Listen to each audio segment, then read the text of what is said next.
You thought it was just a first date. You dressed up like a normal human, worried if your shirt was too casual, if your hair was cooperating, if you smiled enough but not too much. You rehearsed small talk in the cab, imagining jokes that landed perfectly, imagining laughter that sounded effortless. The bar looked normal enough at first glance, dim lights, cozy booths, soft music, but as soon as you stepped inside, you realized, normal had a very flexible definition on this planet. Drinks floated in midair, tethered to no hands, spinning slowly like little glowing planets. Waitstaff weren't walking so much as gliding on thin beams of light, occasionally bumping into walls with an apologetic hum that sounded vaguely like a sneeze.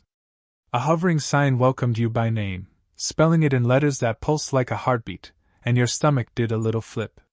Maybe it was the excitement of the date, or maybe it was the fact that your name was now in neon on a sign you couldn't read. Your date arrived in a blur of color and elegance. You barely had time to register the soft glow of their skin or the way their movements seemed perfectly synchronized with some invisible rhythm. They smiled and extended a hand, or three. You froze. 3? You tried to shake the middle one, then realized the outer ones were more important. Awkward, but it seemed to be correct, because they nodded approvingly, the tips of their fingers emitting a faint shimmer. You swallowed and laughed, hoping it sounded normal. Your voice cracked. It did. You cursed your human limitations silently. You were seated at a table that adjusted itself to your height, its surface gleaming as if polished by invisible hands. The menus floated up, scrolling like scrolling banners on some alien stock exchange. You leaned in to read one, realizing that every item was a cocktail that, judging by the description, could potentially alter your DNA, give you 3 extra senses for an hour, or, more confusingly, improve your compatibility with your date. You asked for something? Safe. And the bartender, or whatever the hovering bartender equivalent was, nodded. A soft hum accompanied the drink as it approached, wobbling in midair until you grabbed it, accidentally spilling a tiny droplet on the table. The table blinked. You blinked back. It seemed unbothered. Conversation started normally enough. You asked about hobbies, about favorite foods, about their home planet, cautiously ignoring the fact that you didn't understand half of the words. Your dates smiled and answered, then leaned in, their voice suddenly dipping into something that sounded like advice?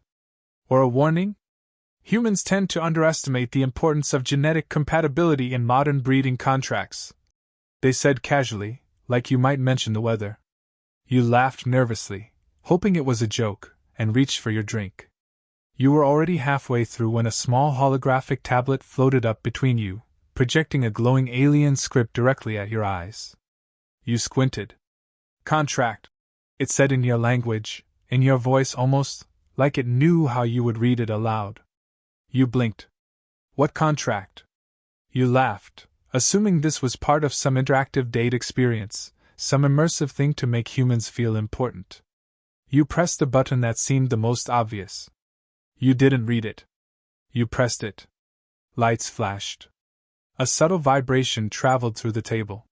You suddenly felt as though every molecule of your body was being scanned, measured, and evaluated.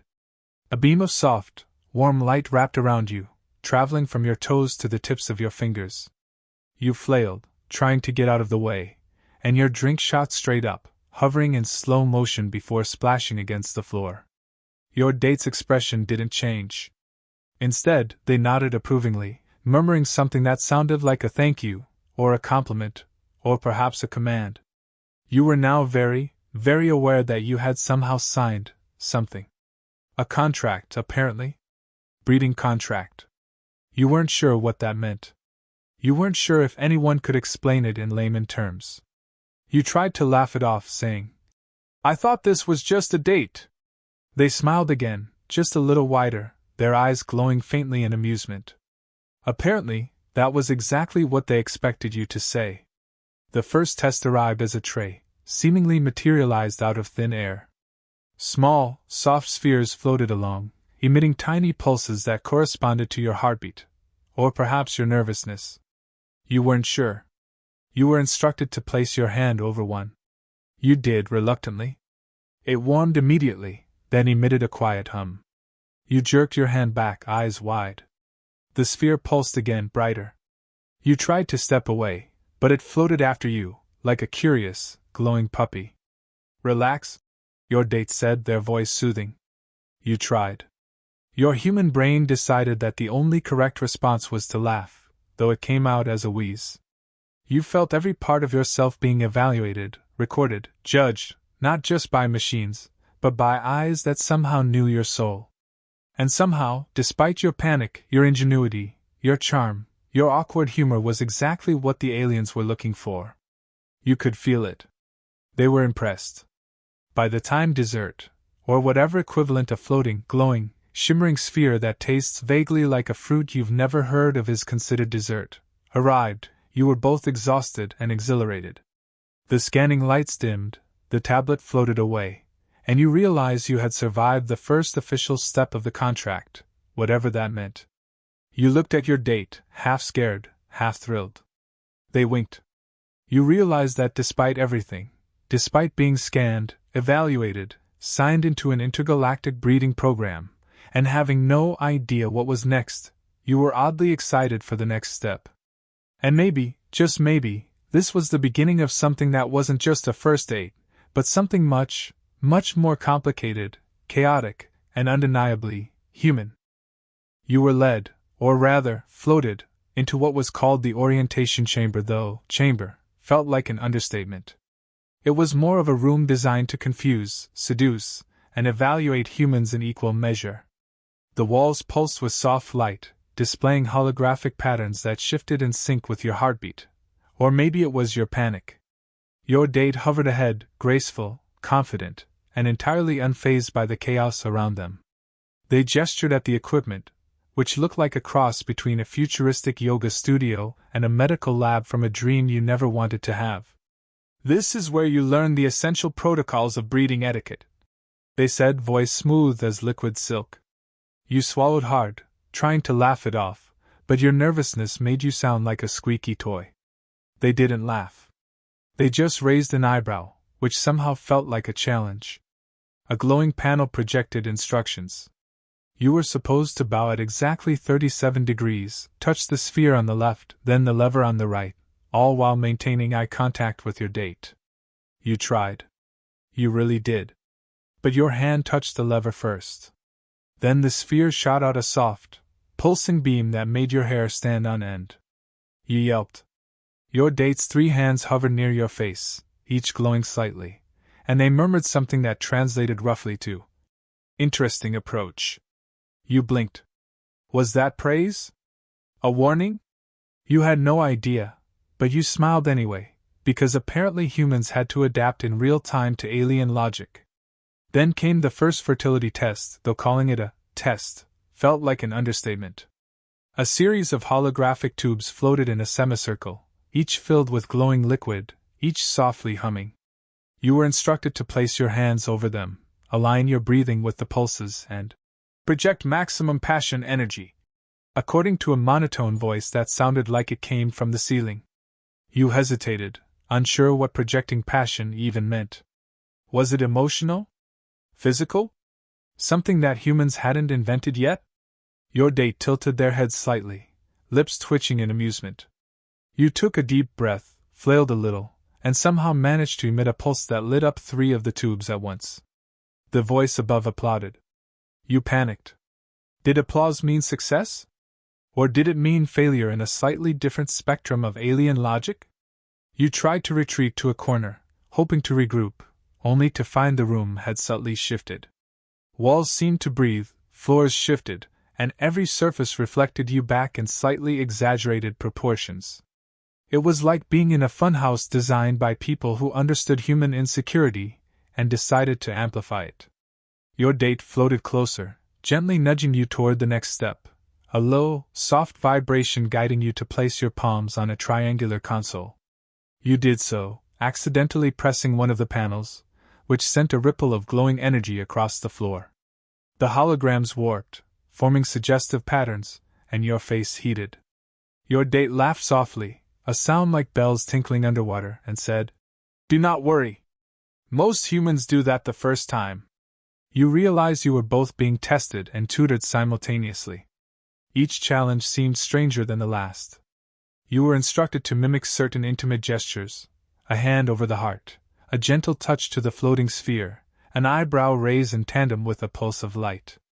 It felt like a bizarre dance, choreographed to test your ability to handle awkward proximity, subtlety, and what they called emotional resonance. You stumbled, tripped over invisible lines, and at one point accidentally brushed your shoulder against the glowing liquid tubes, causing a cascade of sparks that made your hair stand on end. Your date simply smiled wider, clearly amused. Somehow, your mistakes were charming, humanly inventive, unpredictable, exactly the kind of energy the aliens found fascinating. At one point, a small robotic assistant drifted over, offering a series of soft, floating spheres that you were told to hold in a certain order to demonstrate compatibility. You picked the wrong one, and it bounced out of your hand, rolling along the floor in slow motion, trailing glowing streaks. Your date's 3 hands hovered in mock panic, and they leaned in just enough that you could feel the warmth of their energy without touching them. You accidentally laughed, and your laughter seemed to sync with the hum of the spheres, lighting up all of them at once.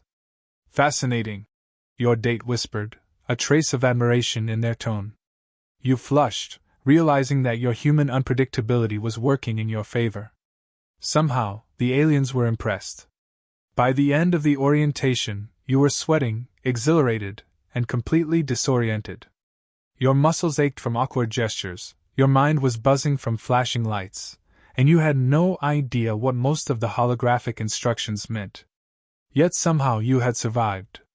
More than survived, you had passed, in your own bumbling, chaotic human way.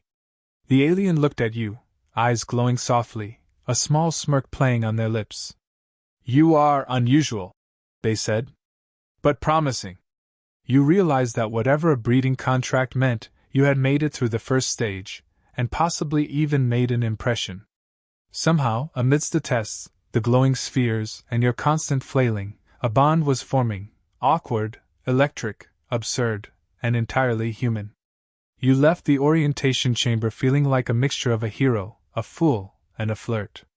The contract still existed, glowing somewhere in the back of your mind, but for the first time, you realized that maybe this was going to be more fun than terrifying. Your date reached out with one hand, and without thinking, you reached back, brushing fingers, not in a formal gesture, not in a test, but in a human, impulsive way. Their smirk widened, and a small pulse of light traveled between you. You didn't know what it meant, but your heart did a human flutter that no alien protocol could predict.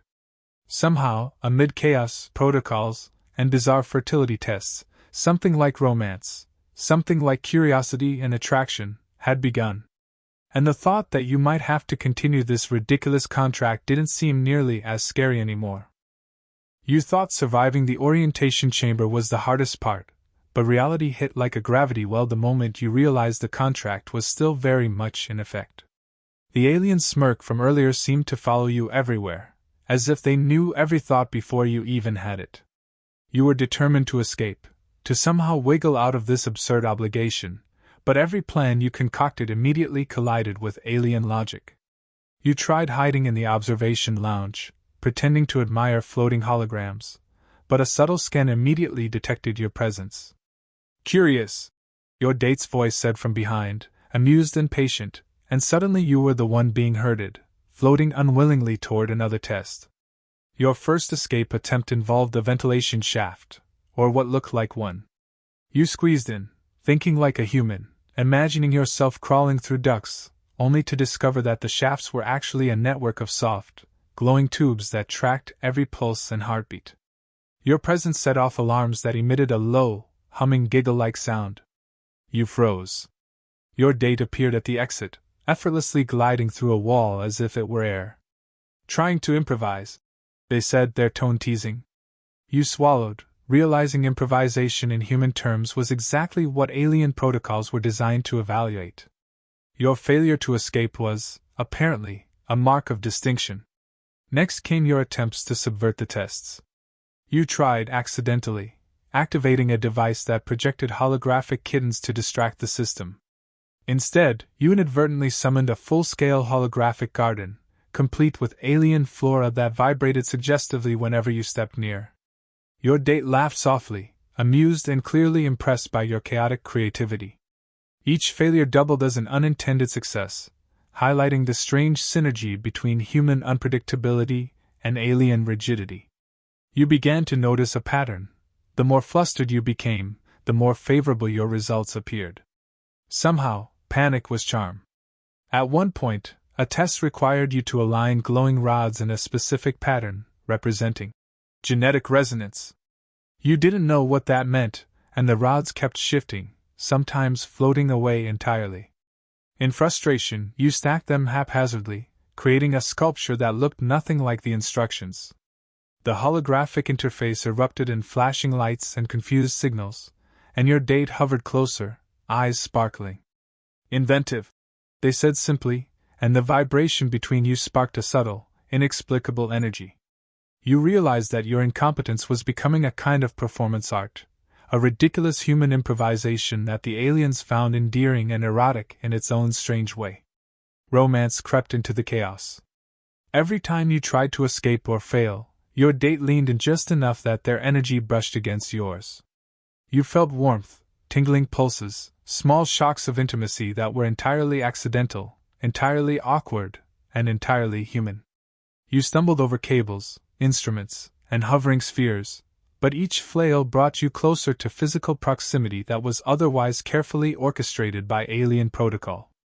A glance here, a brush there, a misstep that sent glowing liquid spiraling. It was absurd, chaotic, and somehow intensely flirtatious. You weren't sure if it was testing you or seducing you, but at this point, the distinction didn't seem to matter. Then came the great misadventure. You accidentally pressed a large red panel marked with alien symbols, and the entire lab erupted into chaos. Holographic charts flipped, data streams scattered like fireworks, robotic assistants flailed, and glowing tubes bounced along the floor. You ducked under one, tripped over another, and somehow avoided knocking yourself into the containment chamber, all while keeping one eye on your date.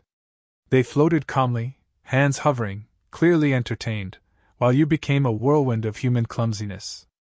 Somehow, your mistakes were saving you from making catastrophic errors. You realized the aliens' idea of competence was wildly different from your own. Improvisation and chaos were now assets. At one point, you tried to argue, to negotiate, to find loopholes. "Maybe I could, not participate," you said, voice trembling. Your date's 3 hands hovered near your shoulders, glowing faintly. "You could try," they said, amusement dripping from every syllable. "But resistance is more charming than compliance." You blinked. Somehow, flailing, panicking, and improvising were turning you into a star pupil in the most absurd academy imaginable. The contract was still binding, the tests far from over, but you began to see a strange pattern. Your humanity, messy, imperfect, unpredictable, was winning the favor of an alien aristocracy. By the end of the day, you were exhausted, sweaty, exhilarated, and very, very turned on in a way that had nothing to do with the devices around you and everything to do with the absurd closeness and accidental intimacy between you and your date. Holographic lights reflected off your flushed skin, your hair stuck to your forehead, and a faint buzzing from the lab's ambient energy made your pulse race. The alien floated near, hand extending in a gesture that suggested guidance, authority, and invitation all at once. You realized that despite your attempts to escape, your improvisation, panic, and accidental charm had drawn the two of you closer than you could have imagined. The contract, far from a trap, was now a playground. And as the lab settled, the alarms dimmed, and the final holographic displays flickered off, your date leaned in just enough that your shoulders brushed. A low hum resonated between you, something neither of you fully understood but both could feel. You realized, with a mixture of disbelief and delight, that your attempts to escape had only intensified the connection, had only drawn more attention to your human ingenuity, charm, and audacity. For the first time, being human felt like an advantage, a weapon, a seductive art form in itself. Chaos, panic, and improvisation had turned into romance, into tension, into laughter, and you were more than ready for the next step, whatever absurd, glowing, erotic test it might be. By the time you stumbled into what you assumed was the final chamber, or at least the part that promised some semblance of calm, you were already a mix of exhausted, exhilarated, and slightly terrified of whatever the aliens considered next. The room glowed softly, soothing, almost deceptively gentle after the chaos of the previous trials. Holographic lights rippled across the walls, forming patterns that looked vaguely like hearts, spirals, and other suggestive shapes you couldn't quite identify. You wanted to collapse, but the aliens standing before you tilted their head with a faint, amused smirk. There was no way to hide your human fatigue. Every drooping eyelid, every shaky breath was on full display. Yet instead of scolding or judging, they merely observed, their eyes flickering faintly with admiration. You realized in that moment that the contract wasn't about forcing you into anything. It was a bizarre, convoluted game, one that required wit, adaptability, and a very specific kind of human charm. You decided to stop resisting. Instead, you stepped forward, letting your awkward, clumsy energy flow freely. The alien's 3 hands reached toward you, and you mirrored them imperfectly, unsure of the proper angle or pressure. Somehow, the mismatch sparked a pulse of light between you, and a quiet hum resonated across the chamber. You laughed nervously, your human unpredictability acting as both shield and seduction. The alien leaned slightly closer, and you felt the warmth of their energy brush against yours in ways that made your pulse race faster than any sensor could measure. Then came the playful negotiation. You waved at one of the hovering panels, accidentally activating a section of the contract that nobody had intended to engage yet. Tiny holographic clauses flickered into existence, glowing words floating around your heads like mischievous fireflies. "I propose we amend these terms," you said, voice trembling but confident in your own chaotic way. "Maybe fewer mandatory orientation exercises, more breaks for snacks and laughing?" The alien's eyes sparkled with amusement. "You are daring," they whispered, "and unpredictable. I approve." You grinned, realizing that your human audacity, your ability to improvise, joke, and persist despite fear, was exactly the currency that mattered in this alien aristocracy. As the conversation progressed, the chamber seemed to respond to your energy. Floating spheres danced around you both, reflecting light in dazzling arrays. You brushed one accidentally, sending it spinning in a trail of neon sparkles that painted the air. Your date caught it deftly, their touch grazing yours ever so slightly. The sparks between you weren't just holographic, they were real, a subtle electric thrill that neither protocol nor logic could contain. You tried to maintain composure, but laughter bubbled up uncontrollably. The alien's chuckle was low, melodic, teasing, perfectly matched to your human laughter.